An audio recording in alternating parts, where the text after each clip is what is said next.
Never have enough time to play it all. You know everybody wants to walk in someone else's shoes. Everyone's forgot who they are.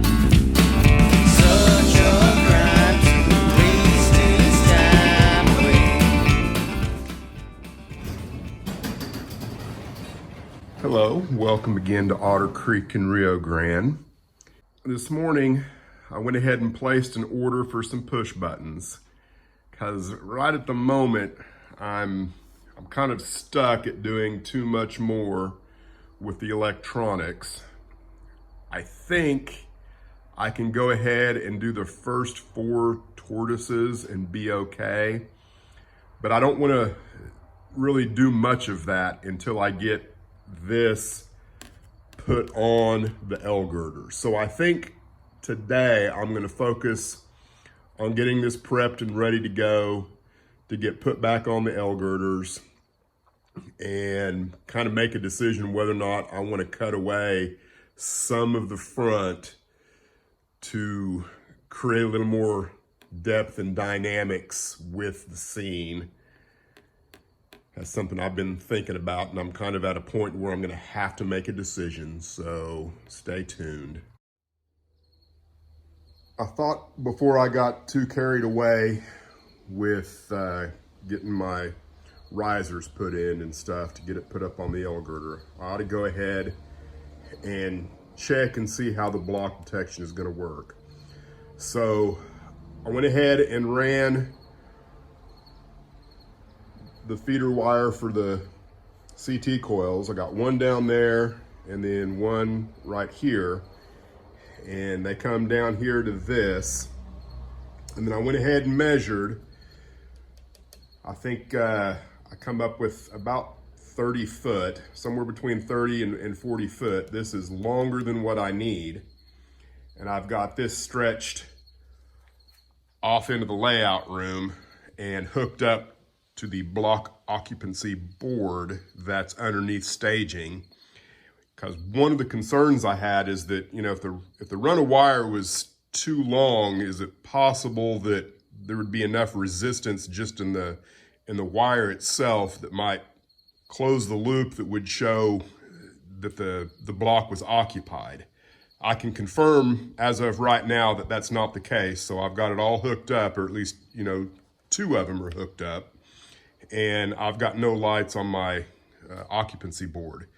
So the next step is go ahead and flip it over and put a locomotive on there or a detected car and see if it transmits the signal all the way back to the board.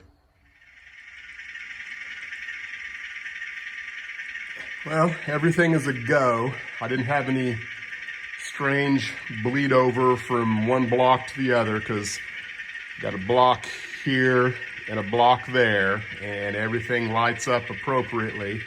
So I'm a go. That means I can run a little wire from staging to where Silver Gulch is gonna be and continue forward.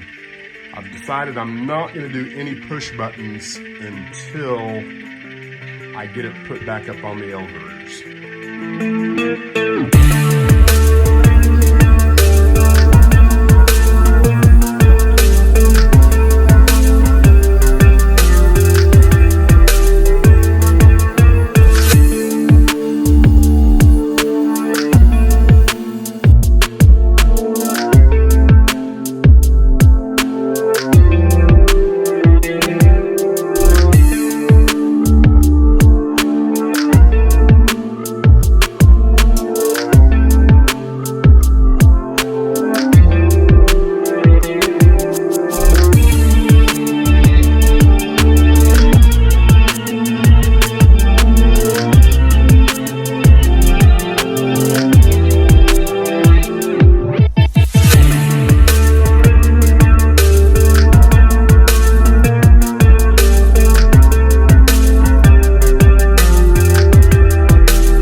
really there's nothing else to call them besides little cleats. It's not really what I had in mind when I set out to do this, but I kind of painted myself into a corner, starting with my decision to use 1/2-inch plywood. And then, you know, I like my joists running perpendicular with the wiring and or the track work. I'm one of those stubborn people that likes to do things a certain way for whatever reason, whether it makes sense or not. You know, in hindsight, I think it was Steve 87 PSAP, I can't remember the channel, but he knows who he is. He said, why didn't you run your supports parallel with the track? And it was a great idea. I wish he could have mentioned that before I began the project. Regardless, this is gonna work. It's just was a lot more labor intensive, I guess, than what I had hoped it would be. These will go on the L-Girders, and they'll get put in there first, and then a thin piece of masonite will get attached at the bottom here, and then will get attached here as well. This is too long, but you can see the point I'm trying to make. And then if I absolutely have to, I can come in with a little shim, and I have a little bit of ability to manipulate it just a little bit, but I'm just almost ready to go put it back on the L-Girders. So things have progressed pretty good. I've got all of the wiring completed with the exception of the push buttons. So 95% of the wiring for Silver Gulch is complete, probably more than 95. So I'm at a point in the build now where I need to double check my list of things that I need to do so that I don't forget anything before I've done something that I regret. So let's take a look at that list. Okay, let's take a look. My goal was to complete Silver Gulch track work. And you can see I've got some stuff finished already. Add all the missing ties and add switch stands. That still needs to be done. I've filmed an unboxing. I've shaped up the angle building.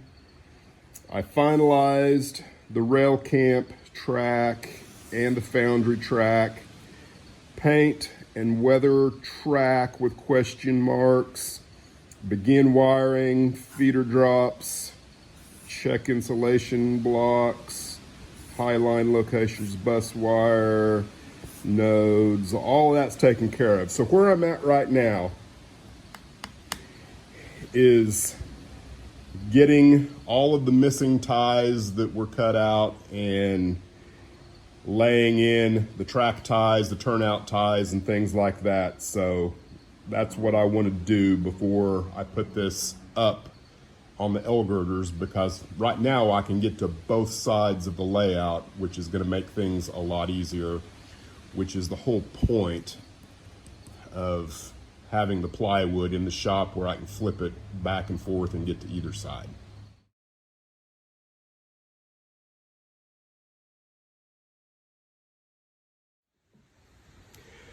I've gone in and looked at the templates for the turnouts and determined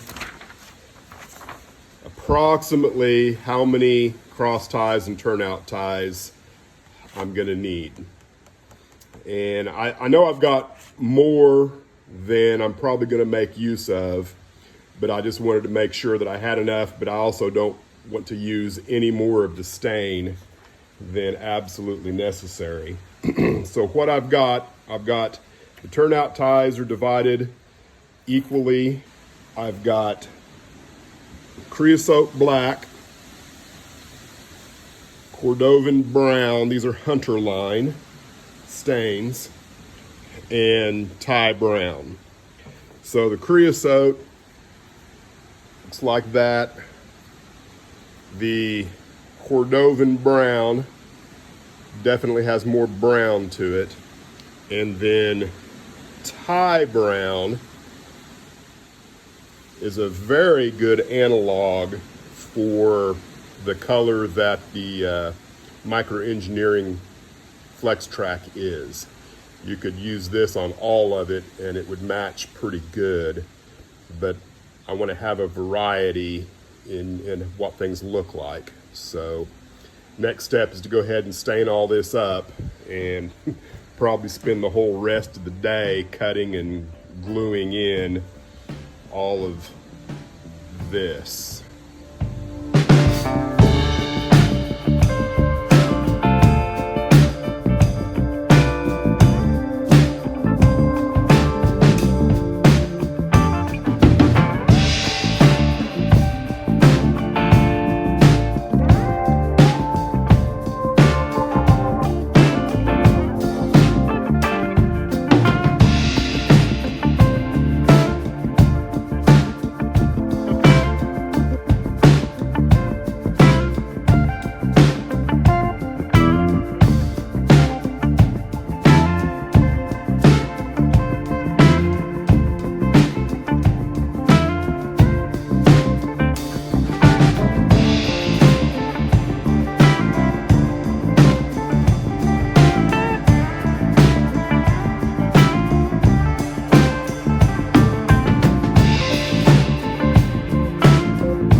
Certainly took a lot longer than what I thought it was going to, but I am glad I did it, and this was the perfect time to get it done just because I could get to both sides of the plywood. If this is something that you might consider doing yourself, my process was pretty simple. I used the Fast Tracks jig to cut the ties to length. And, you know, some of these will be standard length ties, regular cross ties, you know, so like on a number 6, I think there was 5 of them before you needed to cut a longer one. And pre-stained them, of course, which you saw that. And just went in, had me a little lid of glue and a paintbrush. I like using paintbrushes for glue. Painted the bottom of the ties and stuck them under there and got everything lined up and made it work. I used a straight edge on the back side.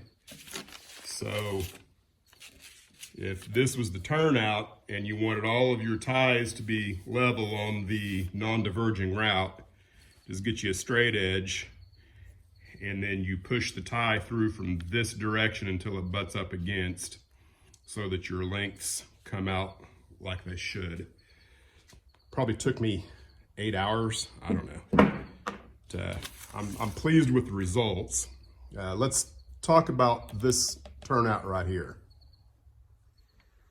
I'm going to do a quick review of the Blue Ridge track jig, the turnout track jig that you can get from Blue Ridge. Blue Ridge Tracks, I think, is the name of the company.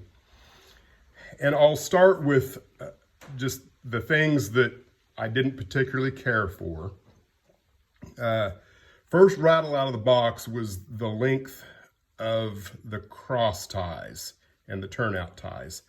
They're really short. They're considerably shorter than the micro engineering standard cross tie. And, you know, it just kind of made for, it doesn't look quite as good as what you would want. And then the other thing is exactly where they are in relationship to the, I guess, the strengthening points of the turnout. So down here, the first cross tie, which they've got it in relationship to the throwout bar, that it needs to be the actual backside of the throwout bar tie, and there's no room, so I had to scab this on, which is going to be okay, but you know, they should have pushed this back one more so that you could put a full tie in there from here all the way out to there. And then the other thing that, and really all of that for the most part is cosmetic, you know, no big deal. But the other thing, in the jig itself, they provide no reference point as to where to bend the wing rails. And I think I built somewhere between 3 and 5 before I figured out exactly where I needed to bend the wing rails so that the frog would work. And once I got that figured out, you know, then I marked the jig itself where they needed to be, and now I can build multiples without guessing where to bend the wing rail. Now, all that being said, you know, I'm not trying to dog Blue Ridge at all, because I've got a working 32.5 by 60-inch radius curved turnout that, despite the little quirks in the length of the ties, I didn't pay near as much as you would have paid for a Fast Tracks jig, and I can repeat the process. Is it prototypical? I have no idea. I have no idea what this would have looked like in the real world. And I don't think anyone else will show up to my railroad and go, oh, look, your 32 by 60 curved turnout is not prototypical because there should have been blah blah, whatever. That no one's gonna do that, right? So by the time I get this painted and ballasted, it's gonna be a good looking, well-working turnout that I didn't have to break the bank to get, which, you know, again, if I could have found a good blueprint to build on top of, I probably would have done that, but this worked. So there you go. And it makes it, it's a lot quicker to build out of a jig than it is on a piece of paper anyway.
I'm dangerously close now to being able to put this back on the L-Girders.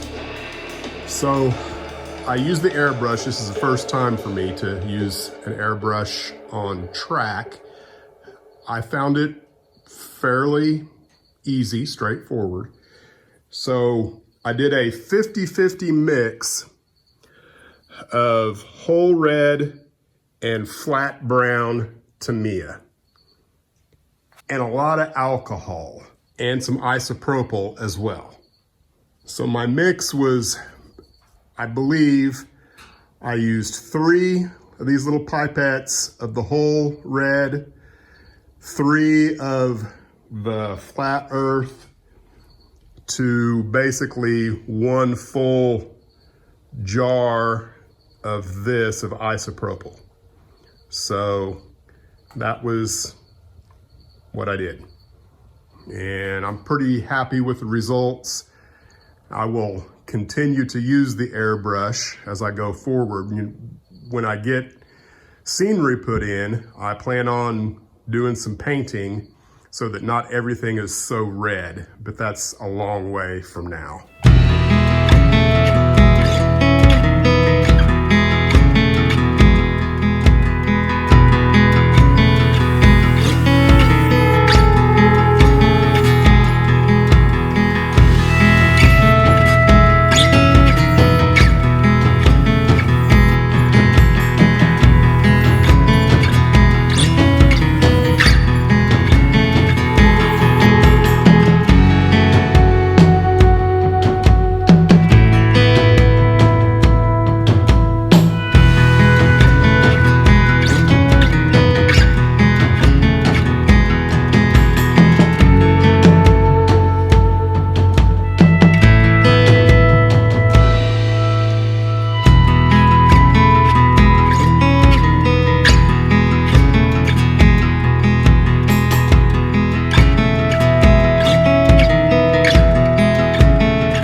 You've seen the good. Things are pretty smooth up on top.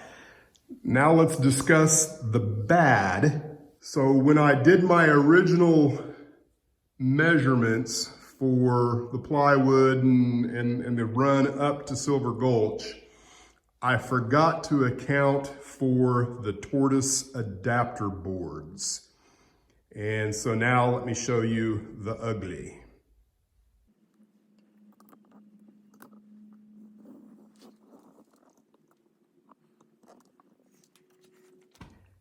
As you can see, there's no room for my tortoise adapter board from where it needs to go to the L-Girder. So, dope. It's gonna be an easy fix though. All I'm gonna have to do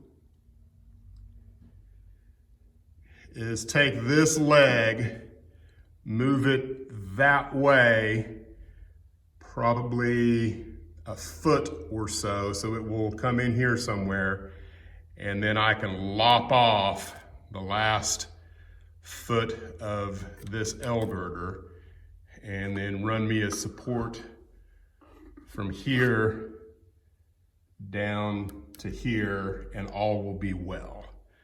So in a way, I'm kind of glad that that happened, because now that it's happened, I shouldn't ever have to deal with it again, because hopefully I will always remember to add the distance of whatever I need for these adapter boards, because they add another inch or so onto the total height of your tortoise.